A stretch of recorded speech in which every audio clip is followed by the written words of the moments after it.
আসসালামু আলাইকুম। সবাইকে স্বাগত জানাচ্ছি জাগো ফুটবলে। শুরুতেই জানিয়ে দিচ্ছি আমাদের হাতে পাওয়া সর্বশেষ আপডেটগুলি। মেসির নতুন ঠিকানা নিয়ে জল্পনা তুঙ্গে লিভারপুলের না। একজনের পেছনে আমরা এত খরচ করতে পারবো না। মেসিকে কেউ ৭,০০০ কোটি টাকায় কিনবে না। কোন ক্লাবে যাচ্ছেন মেসি জানালেন তার বাবা। জুভেন্টাসের জার্সিতেই বিশ্বজয়ের ঘোষণা রোনালদোর। মেসিকে দীর্ঘমেয়াদী চুক্তির প্রস্তাব দিয়েছে ম্যান সিটি। প্রিয় দর্শক, এতক্ষণ শুনছিলেন সংবাদ শিরোনাম, এবার বিস্তারিত। ২০ বছরেরও বেশি সময়ের গভীর সম্পর্কের ইতি টানার সিদ্ধান্তটা নিয়ে ফেললেন মেসি। বার্সেলোনা ছাড়তে চান এই আর্জেন্টাইন তারকা। বার্সাকে জানিয়ে দিয়েছেন এই ক্লাবে তিনি আর থাকছেন না। দ্রুত চুক্তি বাতিল করে নতুন ঠিকানা খুঁজতে চান আর্জেন্টাইন জাদুকর। ম্যানচেস্টার সিটির এই আর্জেন্টাইনকে দলে নেওয়ার দৌড়ের সামনের সারিতে থাকলেও একাধিক ক্লাবের নাম রয়েছে জল্পনায়। তবে প্রিমিয়ার লিগ জয়ী লিভারপুল কোচ জুর্গেন ক্লপ সাফ জানিয়ে দিয়েছেন মেসি লিভারপুলের যোগদানের কোনো সম্ভাবনাই নেই। তবে মেসির অন্তর্ভুক্তি প্রিমিয়ার লিগের জন্য দারুণ খবর বলে মত প্রকাশ করেছেন লিভারপুল বস। পেপের ম্যানচেস্টার সিটির পাশাপাশি পিএসজি, ইন্টার মিলান, জুভেন্টাসও ঘাঁটি গড়তে পারেন লিও। বিভিন্ন পত্রপত্রিকায় প্রকাশিত খবর অনুযায়ী সেই সম্ভাবনা উড়িয়ে দেওয়া যাচ্ছে না। কিন্তু লিভারপুল যে এই জল্পনার একেবারেই বাইরে, সেটা ক্লপের মন্তব্যেই পরিষ্কার হয়ে গেল। মেসিকে পেতে তিনি আগ্রহী কিনা এমন প্রশ্নের জবাবে লিভারপুল ম্যানেজার গতকাল সাংবাদিকদের জানিয়েছেন, কোন কোচ মেসিকে দলে পেতে চায় না বলুন? আমি খুশি হতাম মেসিকে দলে পেলে, কিন্তু সেক্ষেত্রে সেই সম্ভাবনা আমাদের একেবারেই নেই। পাশাপাশি ম্যানচেস্টার সিটিতে মেসির যোগদানের বিষয়টি জোরালো হওয়া প্রসঙ্গে জার্মান কোচও জানিয়েছেন, নিঃসন্দেহে মেসির যোগদান সিটিকে আরও শক্তিশালী করে তুলবে। ওদের হারানো আরও কঠিন হয়ে যাবে। মেসি স্পেন ছাড়া অন্য কোনো লিগে আজ অবধি খেলেনি, তাই প্রিমিয়ার লিগের জন্য মেসির যোগদান যথেষ্ট ইতিবাচক। সত্যি বলতে মেসির মতো একজন ফুটবলারকে প্রিমিয়ার লিগে সবাই দেখতে চাইছে। তবে আমার জানা নেই প্রিমিয়ার লিগের এই বুস্ট প্রয়োজন আছে কিনা। এদিকে মেসির বার্সেলোনা ছাড়তে চাওয়ার খবরে স্বাভাবিকভাবেই ইউরোপের সব বড় ক্লাবের হুমড়ি খেয়ে পড়ার কথা। কিন্তু মেসির মতো বিশ্বসেরা খেলোয়াড়কে দলে টানতে যে বিশাল অঙ্কের ট্রান্সফার ফি ও বেতন গুনতে হবে, সেই আর্থিক সক্ষমতা খুব বেশি ক্লাবের নেই। এবার চ্যাম্পিয়ন্স লিগ জয়ের পথে কোয়ার্টার ফাইনালে মেসির বার্সেলোনাকে ৮-২ গোলে গুড়িয়ে দেওয়া জার্মান জায়ান্ট বায়ার্ন মিউনিখের সেই সামর্থ্য নেই। মেসিকে দলে টানার দৌড়ে তাই যোগ দিচ্ছে না তারা। বায়ার্নের প্রধান নির্বাহী কার্ল হেইঞ্জ রুমেনগে সাফ জানিয়ে দিয়েছেন, একজন খেলোয়াড়ের পেছনে এত টাকা খরচ করতে পারবো না আমরা, এটা আমাদের দর্শনের সঙ্গেও যায় না। তিনি আরও বলেছেন, সত্যি বলতে মেসির বার্সেলোনা ছাড়তে চাওয়ার খবরটা শুনে আমাদের খারাপই লেগেছে।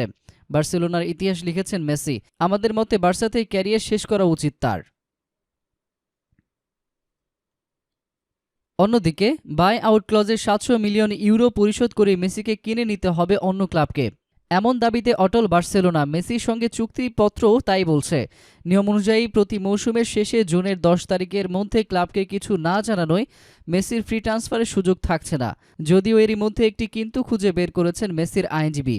করোনার কারণে মৌসুম দীর্ঘায়িত হয়ে আগস্টের শেষ সপ্তাহে এসে ঠেকেছে বিধায় সঠিক সময়ে মেসি ফ্রি ট্রান্সফার চাইছেন বলে দাবি করেছেন তিনি। আর এমন তর্কযুদ্ধের মধ্যেই মেসির বার্সা ছাড়ার প্রসঙ্গ নিয়ে নিজের মত জানালেন রিয়াল মাদ্রিদের সাবেক প্রেসিডেন্ট রেমন ক্যালদেরন। তিনি বলেছেন, আমি নিশ্চিত কোনো ক্লাবই মেসিকে ৭০০ মিলিয়ন খরচ করে কিনে নেবে না, অন্তত এখন তো নয়। এর ব্যাখ্যাও দিয়েছেন তিনি।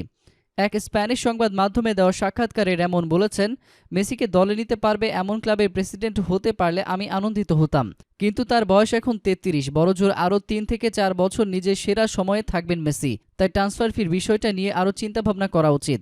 রেমন আরও বলেন, আমি নিশ্চিত মেসি বার্সেলোনা ছেড়ে যাবে না, তারা একটি সমঝোতামূলক সিদ্ধান্তে পৌঁছাবে। একসঙ্গে ২০ বছর কাটানো ক্লাবকে এভাবে ছেড়ে চলে যাওয়া যায় না। তাছাড়া মেসি বার্সেলোনার প্রতিচ্ছবি, সে নিজের সেরাটা দিয়েছে, আবার বার্সেলোনাও তাদের সবটুকু দিয়েছে মেসিকে। তারা একসঙ্গে অনেক শিরোপা জিতেছে, মেসি নিজেও ৬ বার ব্যালন ডিওর জিতেছে। তাই আমার বিশ্বাস বার্সা প্রেসিডেন্ট বার্তামেও কোনো আইনি ঝামেলায় জড়াবে না। সে শান্ত প্রকৃতির মানুষ, নিশ্চিতভাবে সেরা সমাধান খোঁজার চেষ্টা করবে সে। এদিকে বার্সা ছাড়ার পরপরই মেসিকে নিতে মুখিয়ে আছে ইউরোপের অনেক দল। তবে সেই দৌড়ে সবচেয়ে বেশি এগিয়ে ৩ club, PSG, Italian club Inter Milan ও ইংলিশ ক্লাব ম্যানচেস্টার সিটি। আর এই ৩টি ক্লাবের মধ্যে কোনটিকে বেছে নেবেন মেসি, সেই কথা জানালেন তার বাবা জর্জ মেসি। অবশ্য মেসিকে দলে ফেরাতে ফরাসি ক্লাব প্যারিস সেন্ট জার্মের স্পোর্টিং ডিরেক্টর লিনার্দো যোগাযোগ করেছিলেন মেসির বাবার সঙ্গে, যদিও সফল হননি লিনার্দো।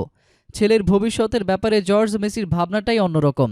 জর্জ মেসি জানিয়েছেন, নতুন মৌসুমে ইংল্যান্ডের অন্যতম শীর্ষ ক্লাব ম্যানচেস্টার সিটি ছাড়া অন্য কোনো ক্লাবে খেলার ইচ্ছায় তার ছেলের নেই। ফ্রান্সের অন্যতম সংবাদ মাধ্যম লা ইকুইপের প্রতিবেদন অনুযায়ী ম্যান সিটিকে বেছে নিয়েছেন মেসি। পেপ গার্দিওলার ভক্ত সে, গার্দিওলার অধীনেই কাজ করতে আগ্রহী, তাই সেখানে সে যেতে পারে। এদিকে মেসি যখন বার্সেলোনা ছাড়তে উন্মুখ, তার চিরপ্রতিদ্বন্দ্বী ক্রিস্টিয়ানো রোনালদো তখন জুভেন্টাসে নিজের ভবিষ্যৎ দেখছেন। গতকাল এক ইনস্টাগ্রাম বার্তায় সমর্থকদের আশ্বস্ত করে রোনালদো জানিয়েছেন, আগামী মৌসুমেও জুভেন্টাসের জার্সিতেই বিশ্বজয় করতে চান তিনি। জিততে চান সম্ভাব্য সব শিরোপা, চালিয়ে যেতে চান রেকর্ড ভাঙার খেলা। 2018 সালে রিয়াল মাদ্রিদ থেকে তুরিনের পা রাখার পর টানা দুবার সেরিয়ে লিগ জিতলেও আরাধ্য চ্যাম্পিয়ন্স লিগ ট্রফি জুভেন্টাসকে এনে দিতে পারেননি পর্তুগিজ মহাতারকা। তৃতীয় মৌসুমে ব্যর্থ হতে রাজি নন 35 বছর বয়সী রোনালদো। 19 সেপ্টেম্বর শুরু হতে যাওয়া নতুন মৌসুমে নতুন কোচ অ্যান্ড্রে পিরোলের অধীনে বিশ্বজয়ের ঘোষণা দিলেন রোনালদো। জুভেন্টাসের হয়ে তৃতীয় মৌসুমের জন্য প্রস্তুতি নিচ্ছি। আমার আকাঙ্ক্ষা ও উচ্ছ্বাস আছে আগের মতোই অনেক ওপরে। গোল, জয়, অঙ্গীকার, নিবেদন, পেশাদারিত্ব। আমার সামর্থ্যের সবটুকু দিয়ে আমরা আবারও ইতালি, ইউরোপ এবং বিশ্ব জয়ের লক্ষ্যে ঝাঁপাবো। রেকর্ড ভেঙে আবার সব বাধা পেরিয়ে সামনের সব চ্যালেঞ্জে জয়ী হব। আমরা জুভেন্টাস, আমরা চ্যাম্পিয়ন। এবার আমরা আরও শক্তিশালী হয়ে ফিরব। অপরদিকে বার্সেলোনা ছাড়ার ঘোষণা দিয়ে ফুটবল বিশ্বকে চমকে দিয়েছেন মেসি।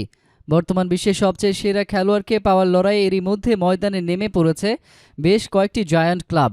এর মধ্যে সবচেয়ে এগিয়ে আছে ম্যানচেস্টার সিটি। সিটিজেনরা নাকি মেসিকে দীর্ঘমেয়াদী চুক্তির প্রস্তাবও দিয়েছে। স্প্যানিশ সংবাদ মাধ্যম মুন্দো দেপোর্তিভো এর রিপোর্ট অনুযায়ী মেসির জন্য 5 বছর মেয়াদী চুক্তির প্রস্তাব দিয়েছে ম্যানচেস্টার সিটি। ইংলিশ জায়ান্টদের মালিক পক্ষ নাকি মেসিকে 3 বছর ইতিহাদে রাখতে চান। বাকি 2 বছর তাদের মালিকানাধীন যুক্তরাষ্ট্রের ক্লাব নিউ ইয়র্ক সিটি এফসিতেও খেলাতে চান। মেসি প্রিমিয়ার লিগ জায়ান্টদের ঘরে যাবে এমন গুঞ্জন তার বার্সা ছাড়ার সিদ্ধান্ত প্রকাশ্যে আসার পর থেকেই শোনা যাচ্ছে। এর মধ্যে তাকে সিটির বর্তমান বস ও সাবেক বার্সা কোচ পেপ গার্দিওলার সঙ্গে প্রাথমিক আলোচনাও শুরু করে দিয়েছেন আর্জেন্টাইন ফরোয়ার্ড। দুজনের পুরনো সম্পর্ক এক্ষেত্রে বড় ভূমিকা রাখছে বলে ধারণা করা হচ্ছে। মেসির প্রিমিয়ার লিগে যাওয়ার সম্ভাবনার পালে নতুন করে হাওয়া লেগেছে গতকাল বুধবার তিনি ইনস্টাগ্রামে ম্যানসিটিকে ফলো করে শুরু করে দেওয়ার পর থেকেই। অন্যদিকে এএস স্পোর্টসের রিপোর্ট অনুযায়ী সিটির আর্জেন্টাইন ফরোয়ার্ড সার্জিও অ্যাগুয়েরো নিজের ইনস্টাগ্রাম আইডি অ্যাগুয়েরো 10 থেকে পাল্টে শুধু অ্যাগুয়েরো রেখেছেন। দেখার বিষয় হচ্ছে মেসি ও অ্যাগুয়েরো দুজনেরই পুরনো বন্ধু ও জাতীয় দলের সতীর্থ এবং দুজনের জার্সি নম্বরও একই। গতকাল এক ব্যুরোফ্যাক্সের মাধ্যমে বার্সা ছাড়ার সিদ্ধান্ত জানিয়ে দিয়েছেন মেসি। কোনো ঝামেলায় না জড়িয়ে বিনা ট্রান্সফার ফ্রিতেই ক্লাব ছাড়ার অনুমতি চেয়েছেন মেসি। প্রিয় দর্শক, এতক্ষণ আমাদের সঙ্গে থাকার জন্য আপনাদের সবাইকে ধন্যবাদ। খেলাধুলার সমস্ত নতুন আপডেট পেতে আমাদের চ্যানেলটিকে সাবস্ক্রাইব করে আমাদের সঙ্গেই থাকুন। আল্লাহ হাফেজ।